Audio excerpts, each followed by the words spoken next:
भुवनमण्डले नवयुगमुदयतु सदा विवेकानन्दमयं सुविवेकमयं स्वानन्दमयम्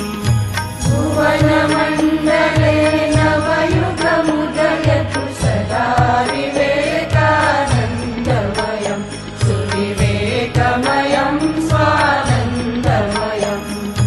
भुवनमण्डले नवयुगमुदयतु सदा विवेकानन्दमयं सुविवेकमयं स्वानन्दमयम् भुवनमण्डले नवयुगमुदयतु सदा विवेकानन्दमयं सुविवेकमयं स्वानन्दमयम् तमोमयं जनजीवनमधुना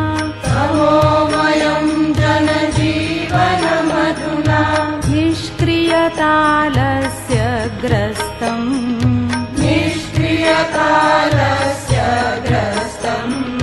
रजोमयमिदं किं वा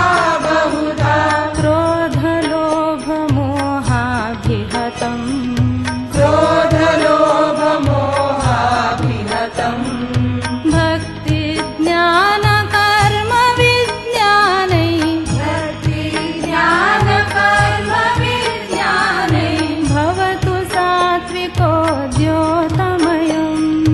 भवतु सात्विको द्योतमयम् सदा विवेकानन्दमयं सुविवेकमयं स्वानन्दमयम् सदा विवेकानन्दमयं सुविवेकमयं स्वानन्दमयम् वह्निवायुजलबलविवर्धकम् पाञ्चभौतिकं विज्ञानम्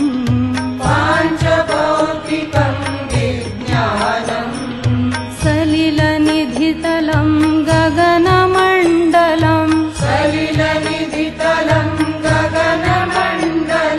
करतलफलमिव कुर्वाणम्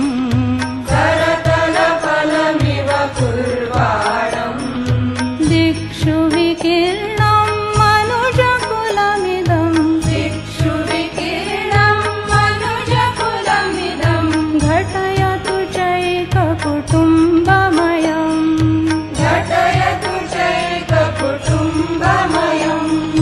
सदा विवेकानन्दमयं सुविवेकमयं स्वानन्दमयम् सदा विवेकानन्दमयं सुविवेकमयं स्वानन्दमयम् सगुणाकारं ह्यगुणाकारम्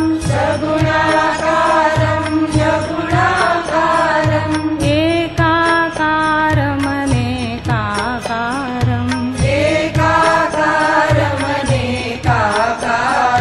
भजन्ति एते भजन्तु देवम् स्वस्वनिष्ठया विमत्सरम्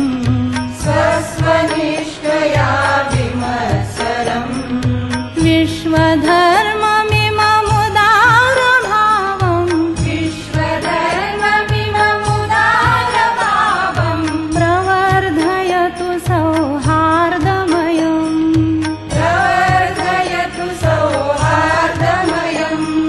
सदा विवेकानन्दमयं